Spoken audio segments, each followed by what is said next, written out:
Virginia Governor Ralph Northam, yes, the same guy that just had a scandal recently for a racist and offensive yearbook photo, might sign a bill this week that allows GED test takers to take the test at age 16. What does this mean? What are the implications? What's my opinion? Let me give you my thoughts in this video.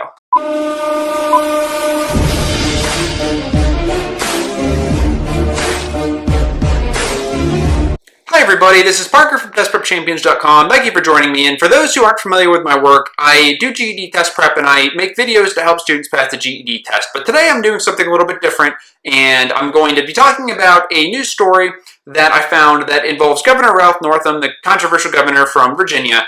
And so basically what's going on is House Bill 803 was passed unanimously in the House and Senate, and it's now going to go to Northam for approval.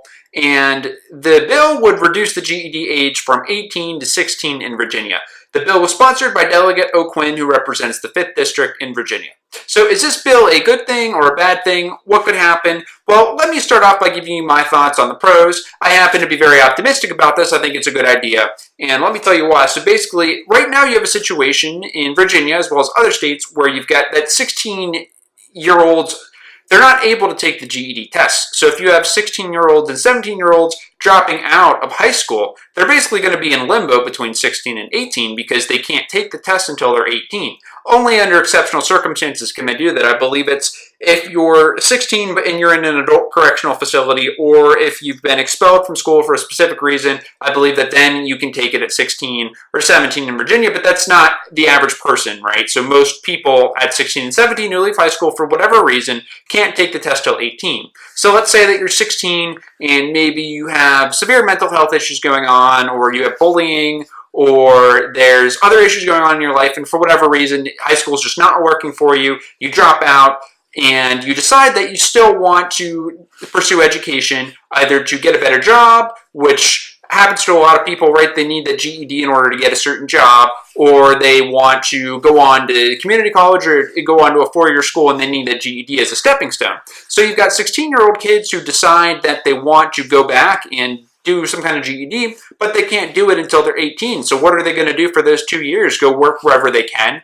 But a lot of jobs do require that GED, and also if they want to go on for college and they want to go back to school for something and they decide that they want to do whatever, community college, a lot of programs do require this GED, so they're going to be in limbo for those 2 years, basically. So I think that for the sake of those people, I think that it is a really good option to have that they can take it at 16 and 17. So I am in favor of the bill. I hope that it passes, and I am optimistic that it's going to do a lot of good. But the problem is that there's an argument to be made that this will induce more people to drop out and take the GED test.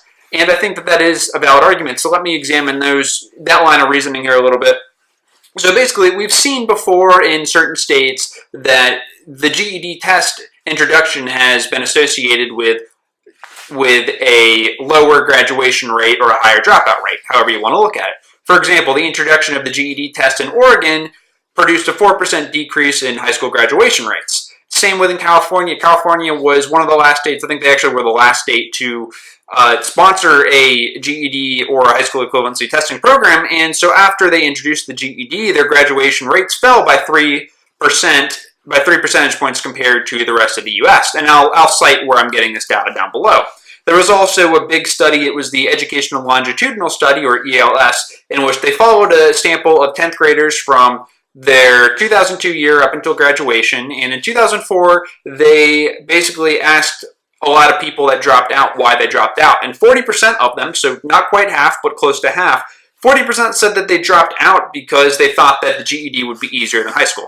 So I think that there is some studies and some peer-reviewed evidence out there in peer-reviewed articles, and these aren't the only ones, there's other studies too, that are suggesting that there might be a slight but significant decrease in high school graduation rates associated with the GED test. So for certain individuals, I would say that, yeah, the GED test is inducing them to drop out, but this is for certain individuals, and from my own experience working with GED test takers, I can testify that some have told me that they dropped out because they thought the GED test would be easier. Now, this doesn't represent the majority of them. Like I said, there's many reasons why people drop out. Some of those are health issues. I've seen students had to leave high school because they had very severe health complications, either with mental health or with physical health, or they had family situations going on, or there was other reasons. Maybe they just had to leave and work.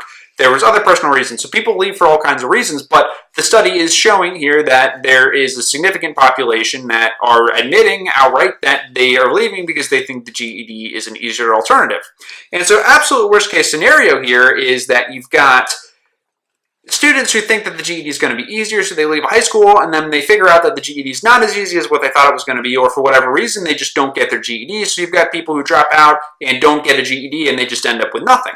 That does happen. Like I said, most people who drop out, they have their own reasons. It's not because they think it's going to be an easier alternative, but there is a significant percentage of people out there who have admitted and cited that that's one of their reasons.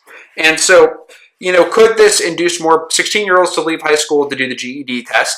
And then could those same people end up just saying, forget it and not taking the GED? That's possible, and I think that we'll have to wait and see what happens. We'll have to watch and see in the coming years. So that's a valid counter-argument to this proposal. But I'm still optimistic about it because, like I said, I don't want to see people stuck in limbo for 2 years of their lives who otherwise could have been working towards a GED or otherwise could have got the GED, got college credit for a very high score, and started moving on with their lives after they had to drop out for whatever reasons. I mean, high school's not for everybody. Some students just need a change of environment. They just do better either self-studying or in like a smaller class, which is an adult education class. I say adult education in quotes because 16 and 17-year-olds who would take the test aren't technically adults yet by law, but that's a whole other topic. But the point here is that, in my opinion, I think it's a good thing, and I am optimistic because I think that those students who have already dropped out at 16, 17 want to get the GED. Why should we make them wait till 18? At the same time, though, the counter-argument is that this might induce more people to drop out of school earlier because they think that they can just go get their GED at 16. It's going to be easier than high school. Some people do that. Not most people from my experience, but that's a risk that we're going to take with this if he passes it. So we'll have to wait and see what happens. It's April 9th, so that's coming up. We'll have to see, and I'll keep my fingers crossed for a positive result, and we'll have to see what happens. We'll have to watch those numbers in the coming years and months ahead. I mean, we really probably aren't going to know how this is going to work until many years from now, but we'll have to just wait and see what happens, guys. So this is Parker from testprepchampions.com. Keep an eye on what happens with House Bill 803. I'll keep an eye on it. The decision's probably going to come within a day or two, and we'll see what happens. Thanks for watching. Please give this video a thumbs up or like it or subscribe, and I really appreciate it. Thanks.